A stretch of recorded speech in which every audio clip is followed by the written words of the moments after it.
नमस्कार। Byju's exam prep IAS Hindi में आपका स्वागत है।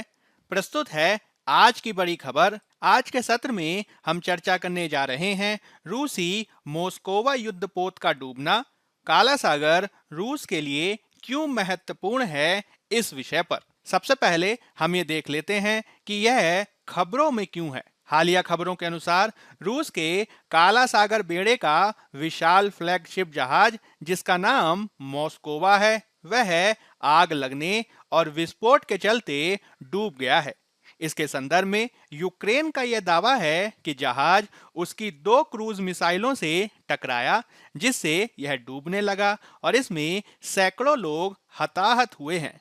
नौसेना विशेषज्ञों का इसके संदर्भ में मानना है कि यूक्रेन की मिसाइलों की सीमा के भीतर नौकायन करने के चलते जहाज असुरक्षित हो गया था और इसी के चलते जहाज को ऐसा अंजाम देखना पड़ा है। इस पूरे मामले में रूस के द्वारा पहले यह स्वीकार किया गया था कि उसका जहाज क्षतिग्रस्त हुआ है, लेकिन उसने हमले का कोई जिक्र नहीं किया था। अब रूसी रक्षा मंत्रालय के द्वारा भी यह स्वीकार किया गया है कि जहाज वापस बंदरगाह पर ले जाने के दौरान डूब गया, जिसका कारण संभवतः यूक्रेन का मिसाइल हमला ही माना जा रहा है। विशेषज्ञों का यह मानना है कि जहाज को डुबाने में एक निश्चित योजना का पालन किया गया है। इसके लिए सबसे पहले मोस्कोवा के रडार सिस्टम को विचलित करने के लिए बैरेक्टर ड्रोन का उपयोग किया गया और उसके पश्चात तटीय शहर ओडेसा से 2 नेपच्यून मिसाइलों को जहाज की ओर दागा गया, जिससे अंततः जहाज को डुबो दिया गया है। आप इस चित्र में मोस्कोवा जहाज को देख सकते हैं। साथ ही साथ आप इस मानचित्र में विविध भौगोलिक स्थितियों को भी देख सकते हैं। जैसे कि ऊपर के चित्र में आप रूसी जहाजी बेड़ों को देख सकते हैं, जो उत्तरी क्षेत्र में विद्यमान होने के साथ ही कैस्पियन की खाड़ी के क्षेत्र में, प्रशांत खाड़ी क्षेत्र में, काला सागर के क्षेत्र में और बाल्टिक सागर के क्षेत्र में विद्यमान है।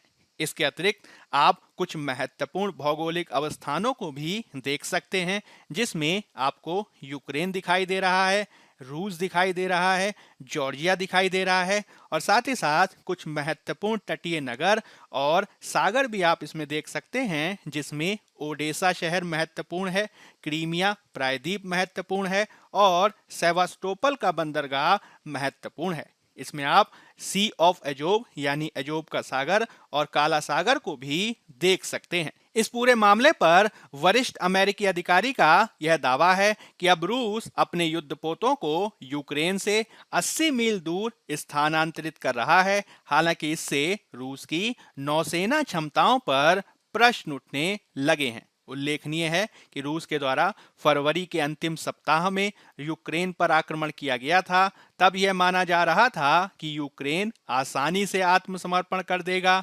लेकिन युद्ध के 50 दिन बीत जाने के बावजूद अभी भी रूस को सफलता हाथ नहीं लगी है, जो उसकी नौसैनिक क्षमता आदि पर प्रश्न चिन्ह लगा देता है।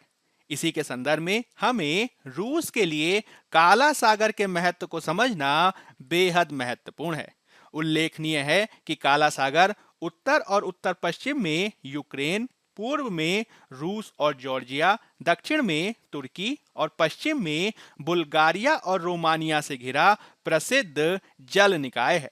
यह बॉस्फोरस जल संधि के माध्यम से मरमरा सागर और फिर डार्डेनल्स जल संधि के माध्यम से एजियन सागर को जोड़ता है। आगे चलकर इसका जुड़ाव भूमध्य सागर से देखा जाता है। आप इस चित्र में काला सागर देखने के साथ ही मरमरा का सागर और साथ ही साथ डार्डेनल्स और एजियन सागर की अवस्थिति को भी देख सकते हैं। पारंपरिक रूप से रूस के लिए काला सागर यूरोप की ओर एक गर्म पानी के प्रवेश द्वार के रूप में देखा जाता है और इस प्रकार से रूस के लिए काला सागर भूमध्य सागर की ओर बढ़ने का एक महत्वपूर्ण कदम है। इसके अलावा यह नाटो और रूस के बीच एक रणनीतिक बफर के रूप में भी स्थापित है। यही कारण है कि भूमध्य सागर क्षेत्र में यूरोप से बढ़त लेने के लिए रूस के द्वारा सदैव से ही काला सागर के क्षेत्र में अपनी प्रभुता को स्थापित करने का प्रयास किया गया है, क्योंकि यह रूस के लिए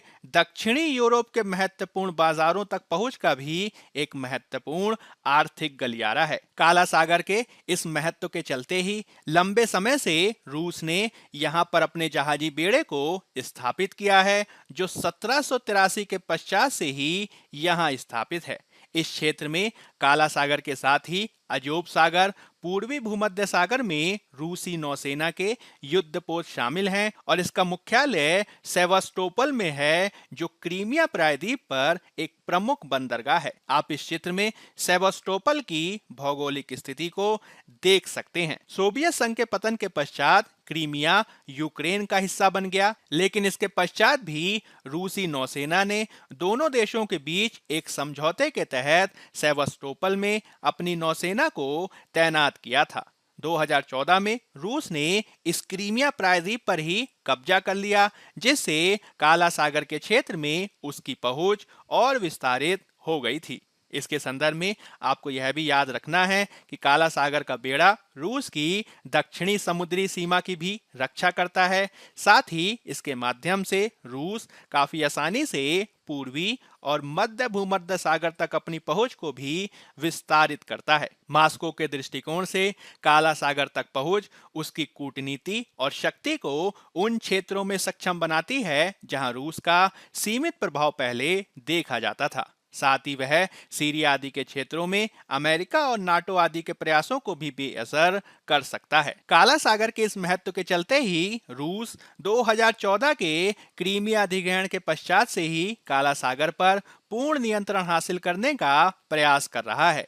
यूक्रेन पर जो वर्तमान आक्रमण देखा गया है, इसके तहत भी रूस का यह महत्वपूर्ण उद्देश्य रहा है ताकि वह रूस और क्रीमिया के मध्य एक भूमि पुल की भी स्थापना कर सके। रूस के द्वारा मारियुपोल पर कब्जा भी क्रीमिया के लिए काफी महत्वपूर्ण है, क्योंकि मारियुपोल पर कब्जा रूस को भूमि पुल के संदर्भ में महत्वपूर्ण उसकी आकांक्षा को पूरा करेगा। उसे यूक्रेनी काला सागर तट के 80% से अधिक पर नियंत्रण देगा और यूक्रेन के समुद्री व्यापार को भी काटकर रूस को सामुद्रिक व्यापार पर वर्चस्व हासिल कराने में महत्वपूर्ण भूमिका निभाएगा।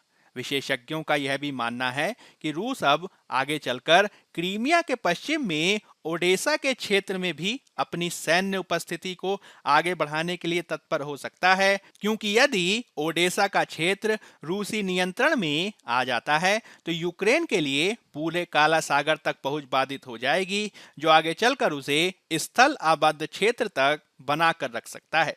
यह यूक्रेनी अर्थव्यवस्था के लिए भयावह दृश्य होगा। यद्यपि मॉस्कोवा के नुकसान से ओडेसा पर आशंकित हमले पर ब्रेक लगने की उम्मीद है, लेकिन जिस प्रकार से रूस और यूक्रेन मारियुपोल शहर को अपने नियंत्रण में रखने के लिए लगातार प्रयास कर रहे हैं, इससे युद्ध और दीर्घकालिक हो सकता है। आपको इस पूरे घटनाक्रम में विविध मानचित्रों को भी ध्यान में रखना है, जिससे आपकी तैयारी और बेहतर हो सकती है। आज के सत्र में फिलहाल इतना ही। धन्यवाद।